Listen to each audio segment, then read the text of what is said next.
Good evening, everybody. My name is E.R. Anderson. I'm the executive director of Karis Circle. Karis Circle is the nonprofit programming arm of Karis Books, and Karis Books is the South's oldest independent feminist bookstore. We are delighted to be joined today by the Auburn Avenue Research Library on African American culture and history, who will be helping us enjoy this event by sharing knowledge in the chat. We welcome all of you to share your knowledge in the chat. You can ask questions. You can shout out your favorite lines, clap back, celebrate in whatever way you want in this chat. We are here tonight with Crystal Wilkinson and DaMaris B Hill in celebration of DaMaris's new work. DaMaris is the author of A Bound Woman is a Dangerous Thing, which was an NAACP Image Award finalist, The Fluid Boundaries of Suffrage and Jim Crow, Staking Claims in the American Heartland, and a collection of poetry, Visible Textures.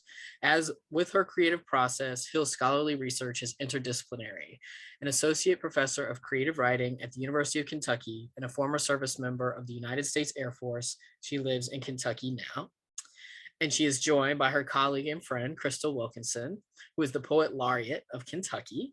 She is the author of Perfect Black and the Birds of Opulence. She is the winner of the Ernest J. Gaines Award, Blackberries, winner of the Chafin Award for Appalachian Literature, and Water Street, a finalist for both the UK's Orange Prize for Fiction and the Hurston Wright Legacy Award.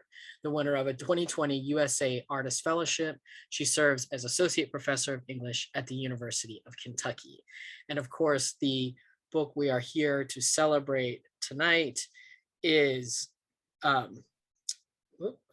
just dropped it. We all hold it up for us because I was gonna hold it up and I just, boom, there it is. Beautiful, beautiful cover, breath better spent. So I wanna welcome everybody. Welcome to Morris Gardner from Auburn Avenue in the chat. And welcome to you both. Thank you both so much for being here. Thank you. Thank you. Thank you. Hey, DaMaris. Hi, Crystal. Hello to everyone who is out there watching. Thank you to the Auburn Avenue Research Library, and special thanks to Karis Books for having us. We decided that we were going to be somewhat professional, but be real. We've been friends for a while. We've been colleagues for about 4 years, but I can't even remember when we first met. Maybe it was at, do you remember? Yeah, at the Hopkins house. Oh, at the Hopscotch house. Is that where we met? Yeah, I was living here not too long. Maybe we met before that, but that's when we got to know each other. Yeah, so even before we were colleagues at the university, we had met.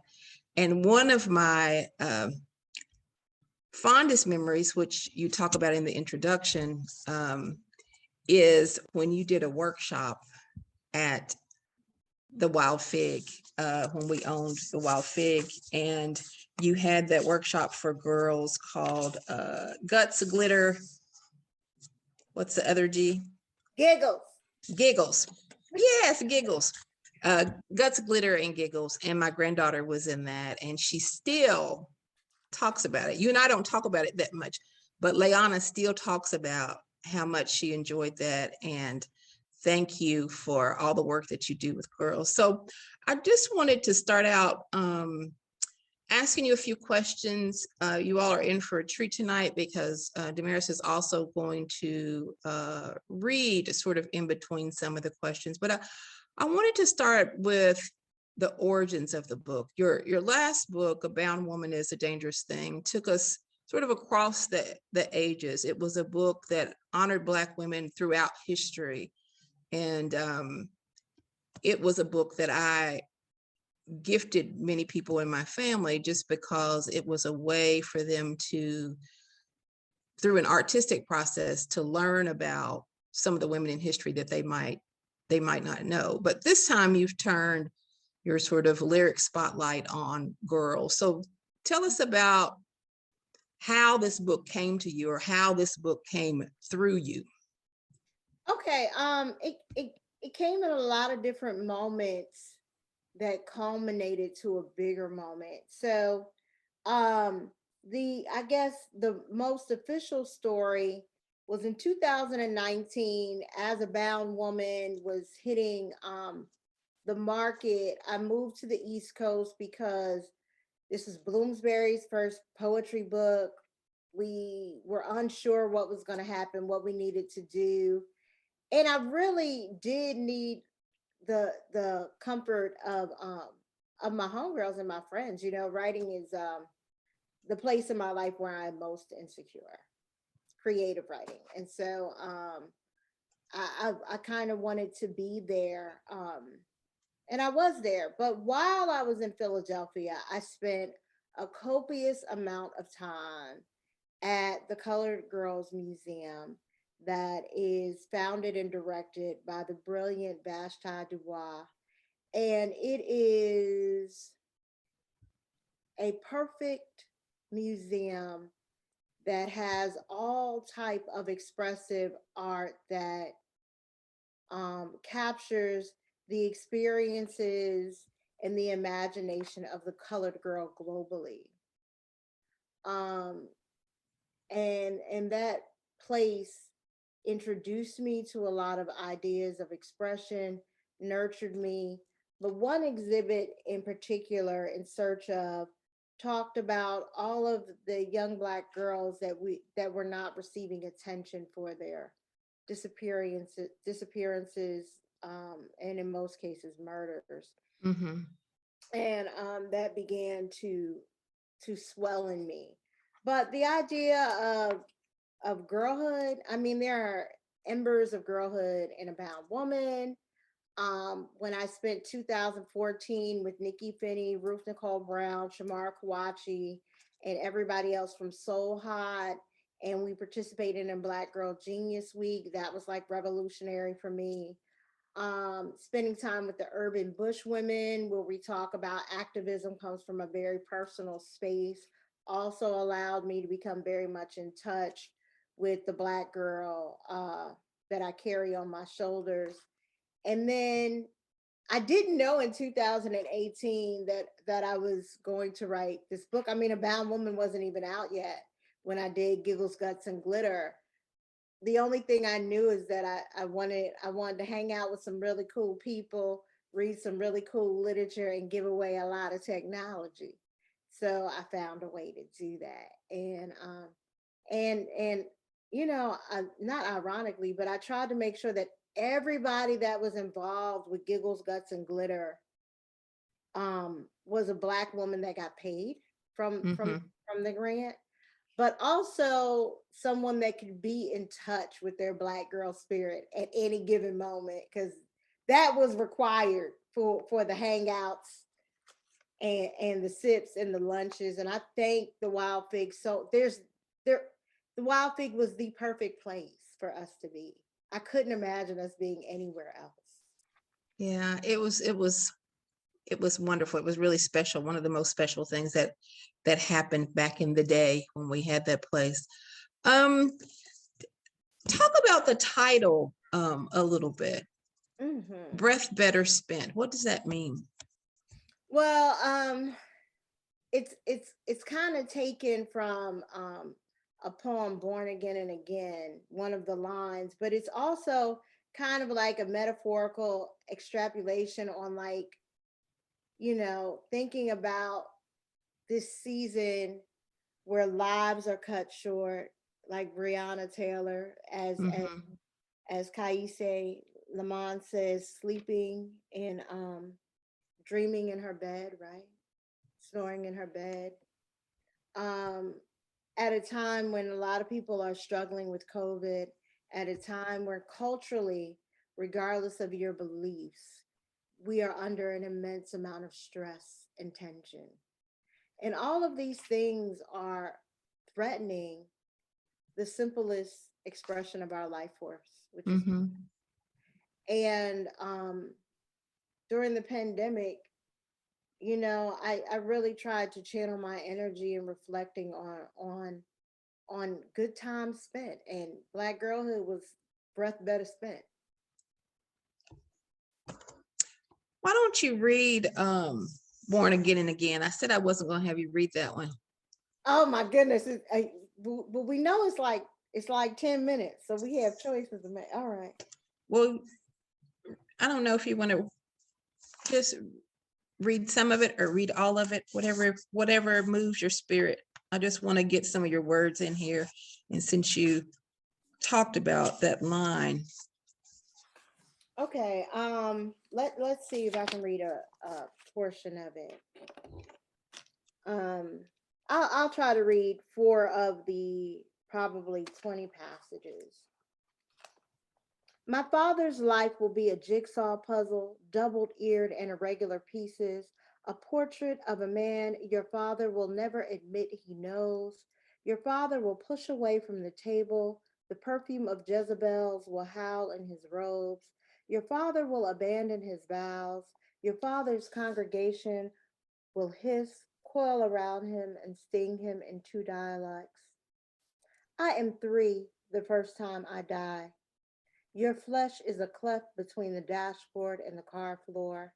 Glass and concrete are pebbling in your freckles.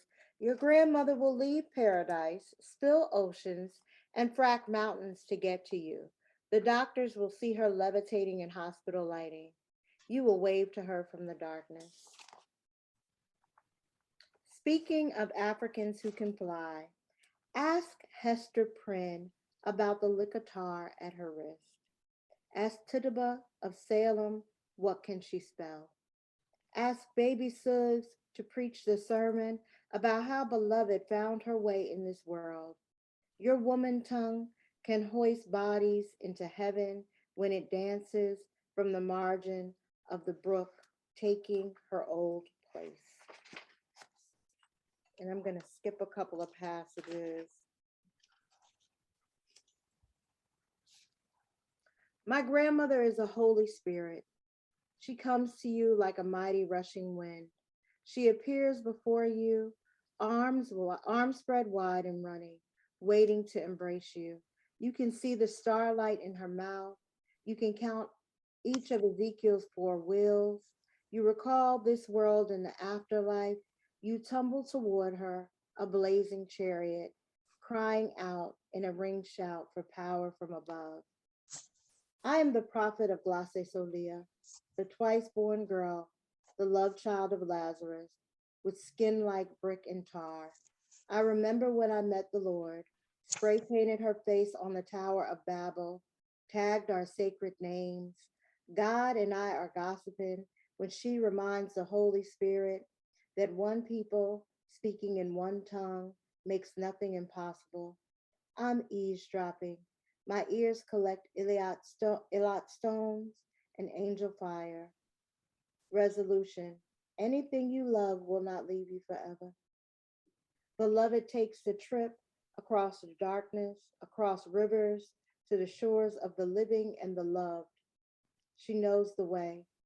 She's sick of waiting in purgatory, where she sits listening to Setha tell the story about Denver's birth, too much to forget.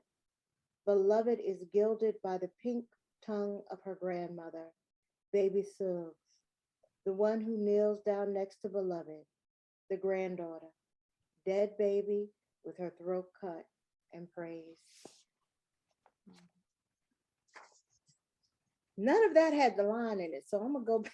I'm gonna try to find the line specifically. It's in the middle.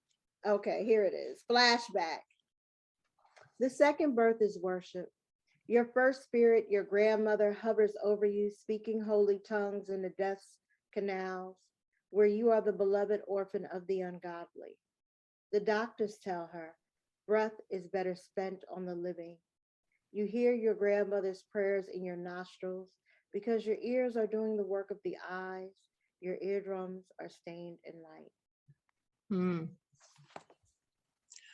One of the things, there was so much I wanted to talk to you about, and we'll get to some of them, and inserting this piece in for you to read just turns all my other questions upside down. But what this piece reminds me of, the pieces that you've read, is that so often in this book, you have the way I was thinking of it today was, you have put Black women on the altar, on your altar, and paid homage to them.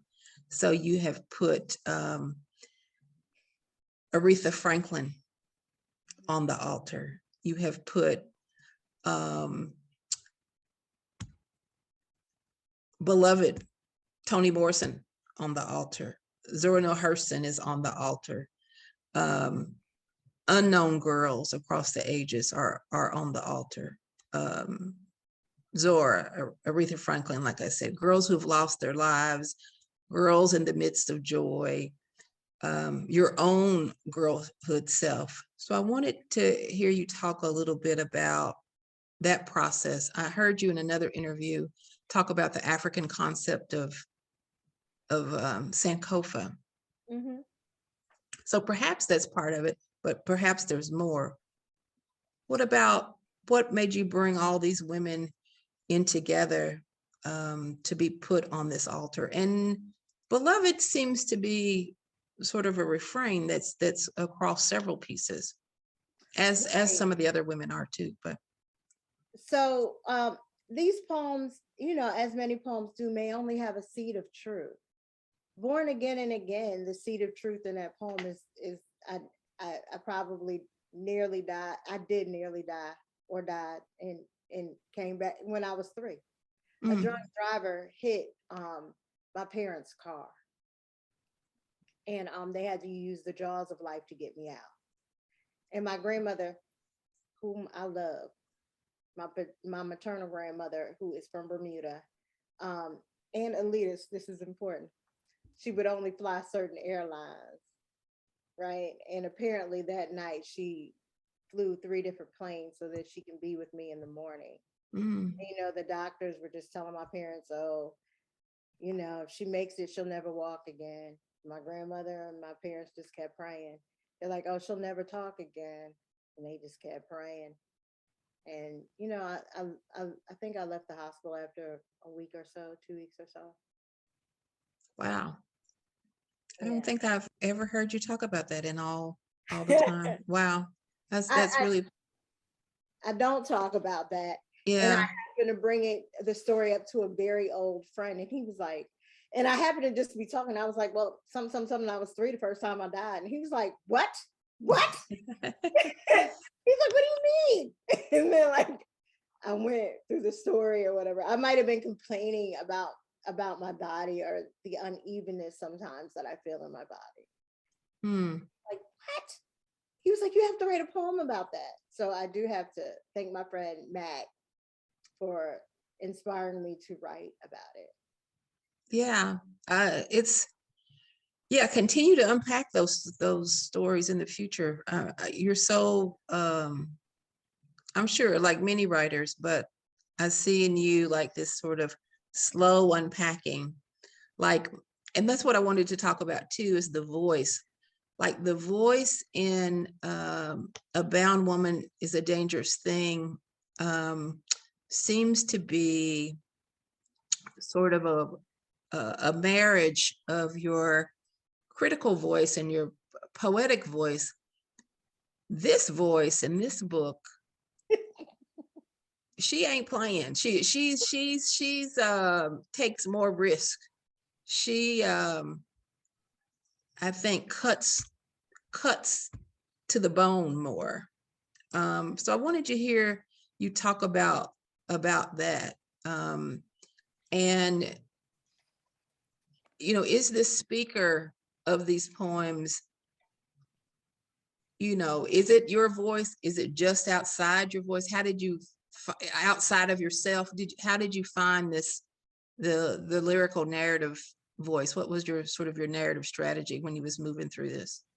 I didn't have a narrative strategy. I'm scared of this voice. I was super scared of this voice. Anybody that is a close friend of mine, they know I would call them every once in a while. I'd be like, I'm scared of this person in the book. I'm scared of this voice in the book. And I think, and I like stumbled upon it, but I was afraid that the power in the voice and if it could be a type of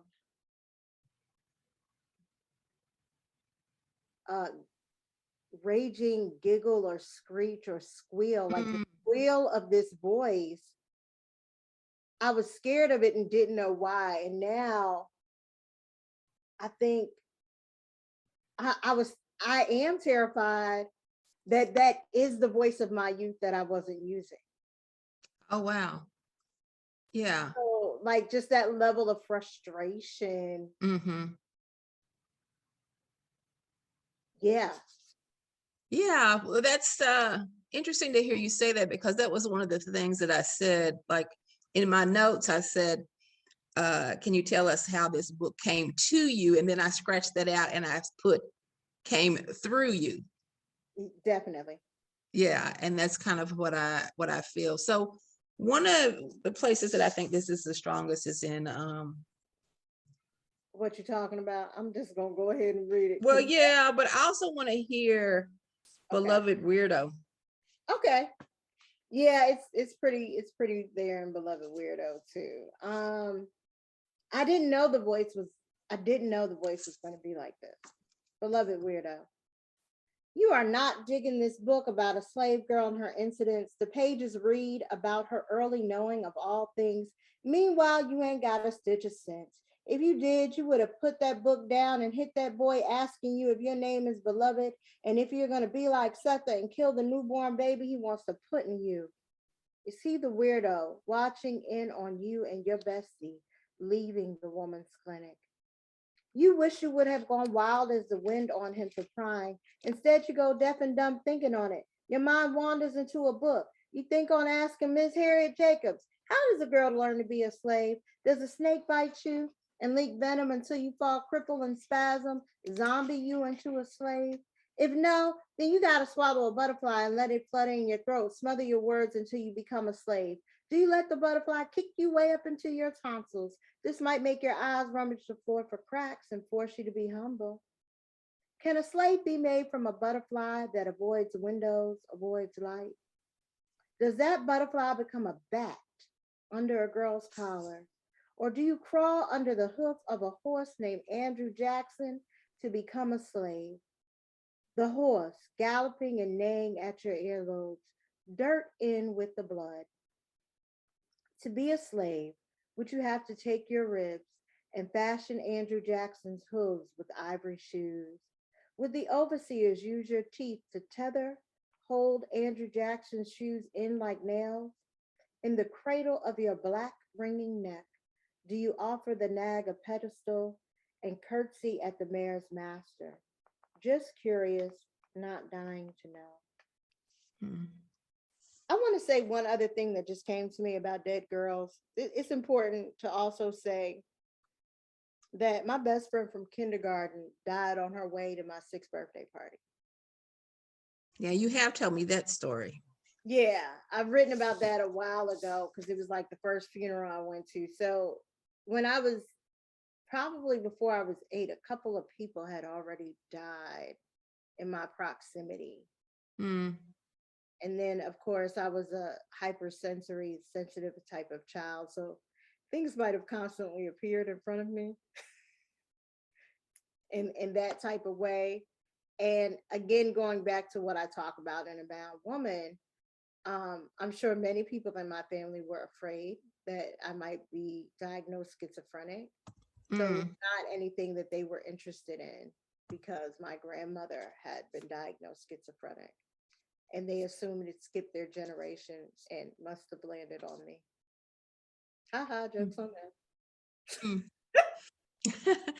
Can you talk a little bit? I want to encourage everybody to support Charis and make sure you get yourself a copy of the book through Charis. And there are so many surprises in the book, things that you don't know. Like she read Born again and again, and I don't know if you all can see it, but it's sideways in the book. So there's lots of surprises in the language, in the line, in the poems themselves, in the structure of the poems. You and I have had lots of conversations about fragmented form and hybridity. Can you talk about the way those things play in this book? Sure. I do know this about A Little Girl's Voice, because there are portions of A Bound Woman that I had wrote over in A Little Girl's Voice. A Little Girl's Voice is rapid, it is specific, and it is relentless with curiosity. And that I wanted to bring that type of running. Black girls are very, very, very strategic. And so when they are curious, it's insistent, it is demanding. If a young Black girl only asks you one question, they probably already know the answer. They're trying to trick you, or they're trying to figure out if they can trust you, if you're going to tell them the truth. Because I haven't met a little girl with one question. Yeah, that's true. You know, you have little girls like my granddaughter who let everybody know. People keep calling and checking in to tell me what she's done next. But she announced the other day that she was the smartest one in the room. And then everything else she had to say was after that. Like, I know I'm the smartest one in the room, but I'm gonna ask you this question. And I already know the answer, but I'm about to ask you this question. So I love how you are able to tap in, because I think you've tapped in with your imagination, but you've also tapped in with your memory into girlhood. About the structure, you have 3 primary sections: Black Girl Genius, Twice Born Girl, and In the Search of the Colored Girl. And I wanted to talk about that last section because that's the section that you focus a lot on the great loss of these girls. And I wanted to ask you how you were able to write about their lives and the loss of some of their lives. And you've got a whole suite of poems, if you will, that have the Bring Back Our Girls hashtag.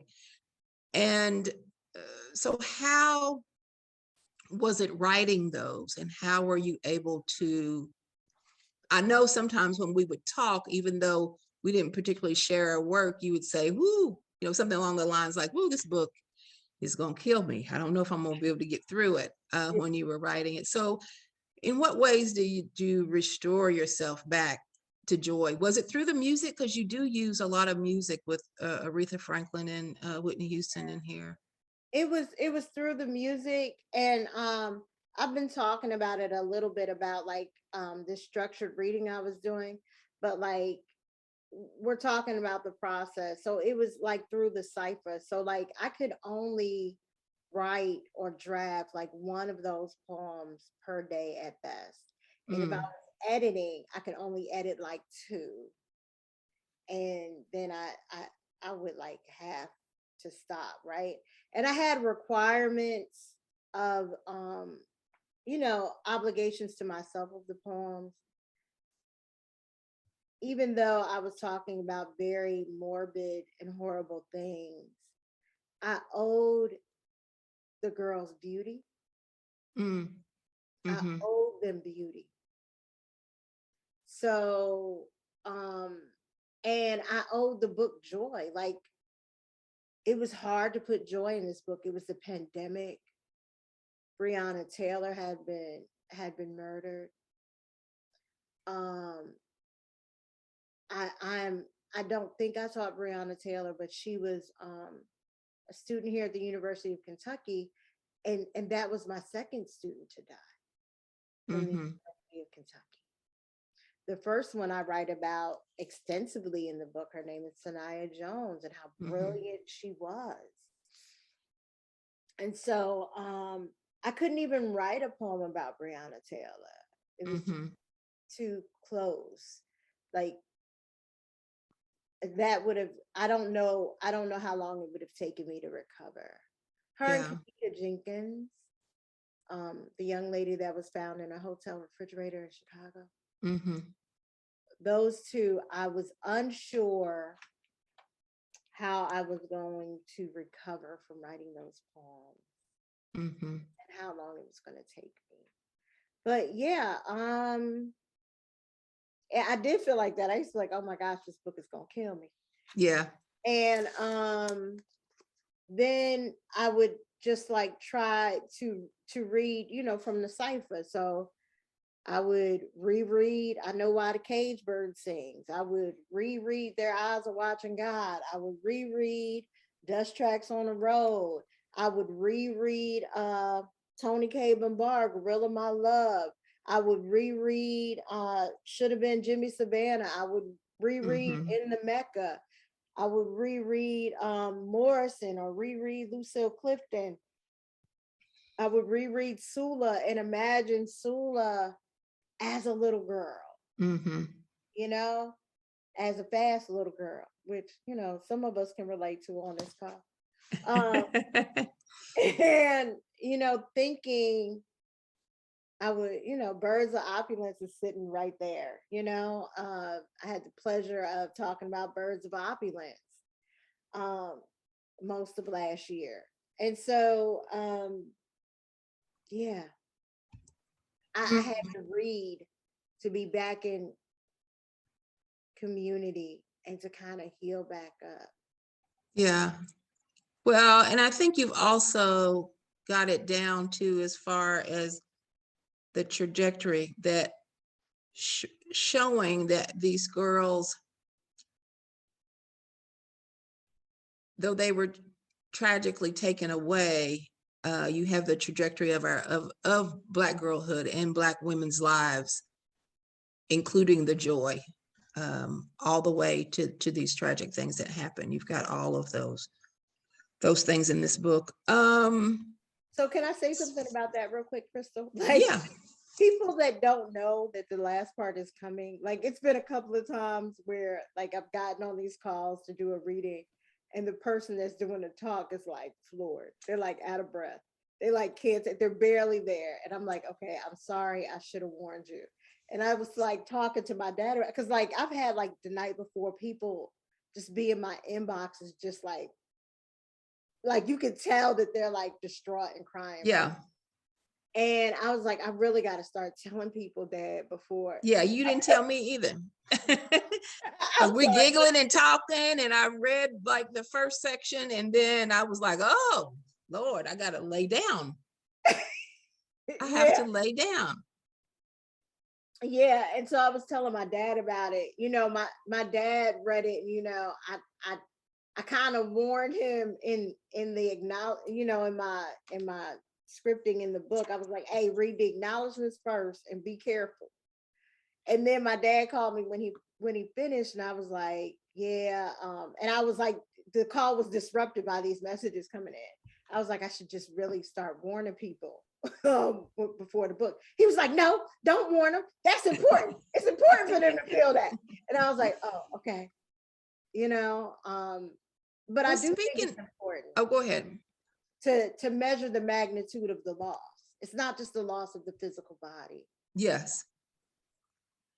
Well, speaking of your dad, so much of this, there's an autobiographical through line.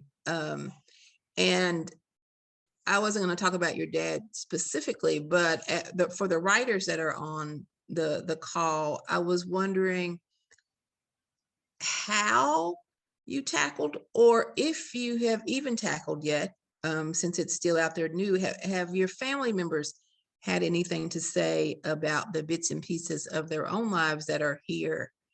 Or has that been a concern for them at all? Well, there are two things going on. One, I tried, not that I tried to keep them out of it, but not everything that's written is, it's a journey and an extrapolation on like a seed of something that happened, right? And so I think I don't know if my sisters have read it. I'm pretty sure my mother hasn't read it. She can't see too well. But my father didn't have any complaints.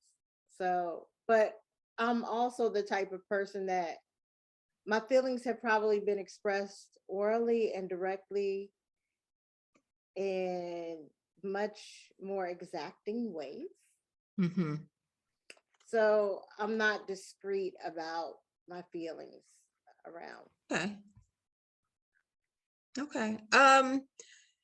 So those of you all that are watching, remember that we're going to throw it to you all in a little bit with some questions. So you can go ahead and put your questions. I'll catch up with them if you have questions in the chat. I would like you to read to us some more. You know, when I talked to DaMaris this afternoon, I was just like, I can't choose. Just read the whole book. Like I couldn't pick which poems I wanted to hear or which ones sort of went with the sort of arc of the conversation that I wanted to have. And of course they all do, because the book is well written. That's why I have the questions I have. They've come straight from the book. But I'd like to have you read 3 poems now. And then I have a couple more questions and we're going to close with the longer poem before we turn it back to the audience. But I wanted to have you read Someone for Me. Okay. All right. What do you want me to read after that? Hotter Than July. All right. And then Sign of the Times. So you can read those 3 together. All right. Someone for Me. Only a queen has soul enough to tell you how Whitney walks backwards out of a tar barrel of secrets stained in sequins and cerulean. She knows your mama favors her own. Women with the same eyes, full of storms, sorrow, the winds of change swelling in their cheeks. Raised in church, your mother and hers are like double mirrors in a powder room, tarnished against the wall, smudged with misery. Her mother, your mother, nothing could please them. Her mother, your mother, plead for you to tough it, lust, into a wedding mattress. Your best friend Robin is perched on your wing. Clive Davis grins, grabs you at the shoulder, and dresses you in prom queen drag. He tells Arista Records to spell your name pop star, a chorus line of the kids spraying from his limp wrist. You are his Barbie doll molded from the riots of the 60s. Her mother, your mother, know he's talking jive. The churchy mothers, the magi, the sacred sisters of Aretha Franklin see the second coming in you, a blues woman swaddled in silk. Yes. All right. So Someone for Me, you said come back to Sage Poets, right? Yeah. Well, Hotter Than July and Sign of the Times. All right. Hotter Than July. Let me find it. Page 37. Okay. Hotter Than July. Crystal, you are so funny. You sit on 2 clouds of bees, honey storms in place of your hips. Your waist is an unripe watermelon, a tense and tight drum. You carry daisies for breasts with dandelion eyes. Summer is skipping away, every radio humming static. Electric is July, hotter than we remember, which is why we pray for her return. Carrying sweet onions in the hot grease of your armpits, salt and soda crackers in the creases of your neck. July is the 7-Eleven of your childhood, fluorescent.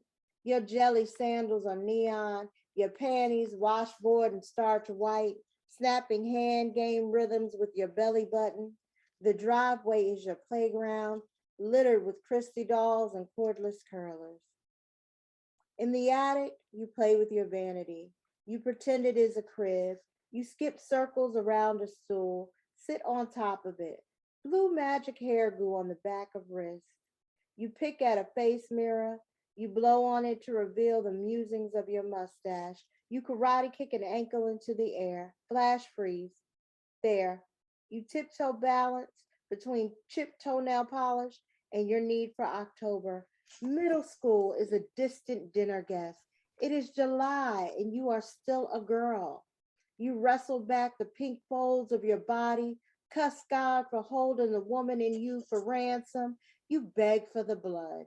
You wanted rushing, shiny, thick and lush like your hair, enough to uppercut yourself in the tongue, blood enough to inspire envy. You wanted lava hot and licorice sweet. You want the boys to tell you that you smell like rusting quarters. Rumor has it that a girl's first blood is chocolate. You wanted enough to chew Big Red while chomping on Cocoa Puff and Pop Rocks. You want blood enough to make friends with the witches among ordinary women. You run relays to the store for these hussies. They drink ice cold Pepsi without staining their laundry, always hanging their rusty drawers dashed between the sheets. Okay. Let me ask you a question since I'm going along the book and they're popping up. One thing that we haven't talked about are these beautiful images all the way through the book. There are about 30. Are there 30? I have no idea. I think there are about 30. I counted them. I think there are 30 images, unless I missed one. And there are a variety of images. Some of them are sort of iconic photographs of Whitney Houston and Aretha Franklin. Some of them are photographs that are from digital collections from long gone by, from the New York Public Library. You have a selfie in there, your baby picture. Talk about how the images are in conversation with the poems. Well, or are they? They are. I thought a lot about like authenticity and like, again, sampling pieces of usually what would be like Americana, but in this case was like really Black girlhood, like in its most authentic form. So I have photos from Anna Stone, the same photographer and videographer for Giggles, Guts, and Glitter, of like girls in her neighborhood just like ganged up. They're like 10 years old, right? And they're just the sweetest girls, like, you know, in their space, like on the porch, being girls and claiming all of the porch space.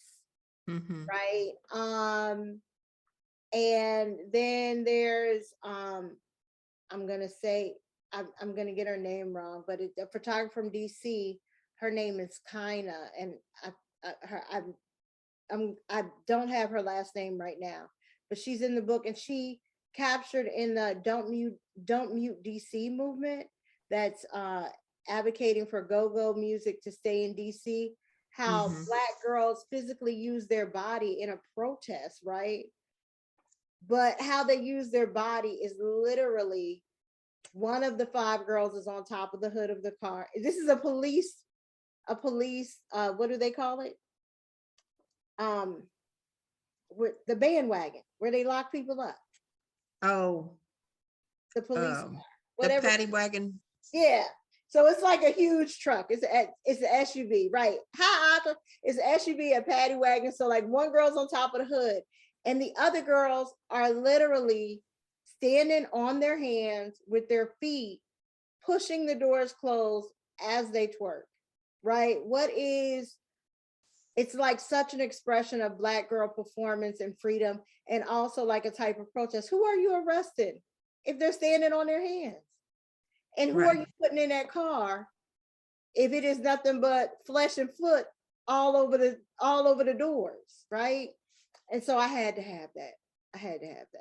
Yeah, there's so many of them are just so beautiful. And just, I mean, you can have the poems in themselves are in conversation with each other, and then if you just flip through the photographs and you see another sort of trajectory of images, and it kind of Uwame.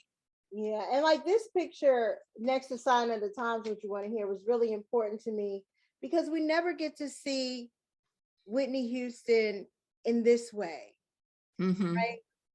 And like how you know, in a, what is that called, in a plaid flannel shirt with this type of cut, no makeup, still impeccably gorgeous, right?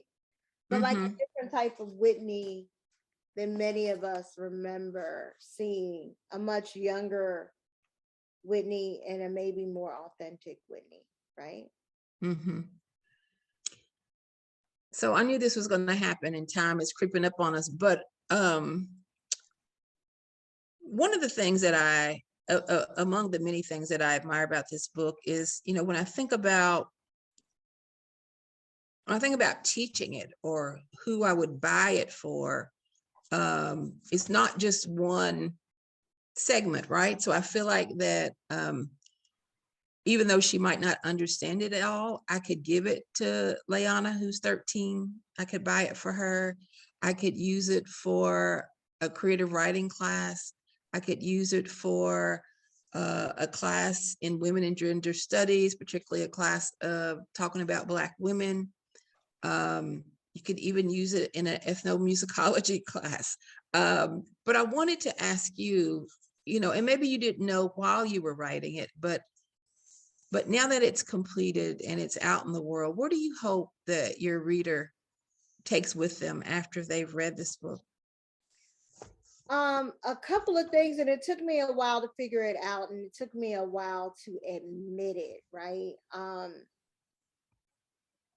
When you come through the military, you know, I always feel some level of hesitation, which is like unusual for me, and restriction and guilt when I talk about things of international consequence. Mm-hmm. So I did not intend to write so many poems about Bring Our Girls Home. I really intended to write one poem, but understanding the dynamics of war and understanding the dynamics of Black girlhood, I just couldn't stop. So one, war, everybody is at war. War is not exclusive to men or uniforms. Everybody is at war. Everybody is a victim of war. Two, and everywhere that they speak English, Black girls, because of age, race, often class, and gender, are specifically targeted or vulnerable to a type of hypervisibility, commodification, and exploitation. And Black girls are not commodities. Black girls are wealth. Black girls are your cultural generators. Black girls are your strategists. Like, you know, it is not by chance that Black girlhood is an indoctrination in cultural negotiation and strategic planning. Every Black girl that has survived America knows how to negotiate. They all know how to code switch. They all know how to behavior switch. They all know how to negotiate in multiple places. And before they even open their mouths, most of them have assessed whether or not you are going to be an ally or a problem. Wow. Yeah. Before they even open their mouths. And Mm-hmm. so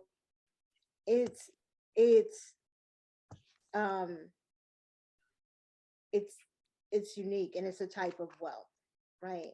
And I want us to stop thinking, like, you know, we often like laugh and giggle and say that smart mouth little girl, but we really need to say, no, that smart little girl that speaks like, right, like, or things of that nature. Mm-hmm. Yeah. So one of the things I wanted to point out, Asha French is here, who's a beautiful writer in her own right and scholar. She said that she wants to teach it along with Gorilla My Love and with Bone Black. So that's wonderful to see. Person to say that. I'm not. Well, I wanted to make sure maybe we can, you have to buy the book to read Sign of the Times, but I want to hear you read a little bit of what you're talking about, and then we'll take or all of what you're talking about. Yeah. Okay. And then we'll take some questions from the audience. Yeah, I think what you're talking about is important too, because the whole time I've been talking about this, I haven't been mentioning how Black girls can also be intimidated and scared at the same time, and they're still doing all of this stuff. Yes. They're intimidated, scared. They know they don't have the upper hand in terms of power, but they are still courageous and brave and strategic. What you talking about? Like the dead, seeming cold rocks. I have memories within that came out of the material that went into me. Zora Neale Hurston, Dust Tracks on the Road. Number one, you scary all the time. You live in a world that don't never make sense. You haven't heard the currency. You haven't learned the currency of lies. You got honesty scabbed on your lips. You got scars on your face. You got worries, hot and blistered fright. You figured truth must taste like poison. You got a mother. She got love and hate in her breast milk. You got a daddy. He got stink breath and itchy kisses. You got anger and inky oceans, spilled rages. You ain't got enough paper to swallow. You swallow whole notebooks. You sneeze. You make glue. You got two baby sisters who think you are their mother. You clumsy. You clumsy, scrapes, bruises. You know cliffs, not boundaries. You can't count good or measure love. You got decimals down. You real good at long division and remembering to forget you, everything down to the millimeter. Two, you don't think you are pretty. You think hips got power, but you missing them. You got sisters who are your best friends. You got a God, one that listens. Even if it weren't for fictive cousins, you'd be frayed at the edges and long dead. You will know one man. He is fine. You don't know he will burn the sight from your eyes. You are his next woman one day after school. You will kiss him deep. You will not have the words when he reaches for you. The scars will crawl after you the rest of your life. 3, you will love again. You will love a man who will want to cage you. You will carry this man's son. You will be a girl, a mother, a wonder. You believe in wandering as a kind of love. You will spend the rest of your life running. You will become an abolitionist and never stop being a girl. Your love will be the greatest power you know. Your love, she will confuse and argue. You will embrace love with the long handled spoon. You will pick through love's flesh for fish bones. You tell yourself you will not choke or die for love. You are afraid to believe this. Number 4, living is a lot like love. Living runs with lit matches. Living burns all caution from you. Living tells you Sade is grown folks' music. Living knows Aretha Franklin is ether. Longing got tiny ears. Living say Miss Franklin sings too hard on me. Living is something that can only compare to an uncle squeezing your knee. Living say she sing to me like I got the one I have to survive it. Living is an ever infant earth in you spinning towards the sun. Living got her voice pounding across your temples. Living got vocal light pouring into the black universe of your heart. Living put thunder in your arteries. Living is the press of the shadow on your neck. Living ain't little and scary. She stands in the yet to be known. 5, you girl, cry out, well, be heard. You hurt if you got to, then you get on with it. The living, you better laugh, wrap your arms around a love that frightens you. You hold love like you a well fluttering beneath them. No, you be like an octopus feeding. There is a man you love. He will haunt you in his days and dream of you for 30 years. He will taste you in the rhythms of his sweat, call out for you whenever he shuts his eyes, because you are a dusty gypsy with scars like hieroglyphs you call tattoos. You have made men itch in places that are mysteries to them. You will be the candy dish of a nation's fears. 6, you will hate black jelly beans, and you will touch boys and think love is licorice. You will say it is toxic, and you will hear your mother call it medicine. You will take more sugar than your kidneys can handle. You will pee every time you ride on the handlebars of your neighbor's bike. No kid will call you pissy. They will know you by your smell. Your whole world will be a prickly thing. Your mother's lap will be a thorn bush. Your secrets will make your best friend bleed from her eyes. You know from her scratches at her wrist. You will have a wailing that will enter kinfolk like a siren. You will love Miss Franklin and call for her guidance when your knees are flat from praying. Number 7, you never imagine that no one but your best lover will call you a witch. You will not want to know why. You will cover your ears when he fusses. You will remember your first prayers. You will remember a sitter recording your baby voice. Your prayers for hostages on an 8-track. You too will remember the prayers being answered. Your words on the nightly news in the mouth of Walter Cronkite. You will know the power of the tongue. You will be an unmarked cassette tape stuffed between your mattresses. You will want to be a boombox because you do not know better. You will yell in frustration. They will lie, tell you they can't hear you, ask you to whisper, scream. You will run and you won't be fast enough. You will jump and you won't be high enough. You will dance off beat because you hear across time. You will want tornadoes to give you breath. You will make demands of the earth. Concrete will forsake gravity and scrape you at your ankles. It will cut like diamonds at your thighs. 8, Black girl, all of this will want to carve you. Black girl, do not hollow your heart. Black girl, make room for a melody and a shimmy. Black girl, with your ragged teeth, chip out some space for the lamp in your throat. Black girl, torched by the sacred voice of Aretha Franklin, you. Black girl, carry only your load and do not grow weary of your heat. Black girl of hope and sorrow, your voice is a burning bush. Black girl, ignite every rock of fear in your belly. They always telling you, Black girl, to be a lady, but no one prepares you to be a woman. Mm. Yes, you all open up your mics and give her some love. This is a gorgeous book. Oh my God, that was so gorgeous. Thank you. Yes, absolutely gorgeous. Make sure you get you some breath better spent.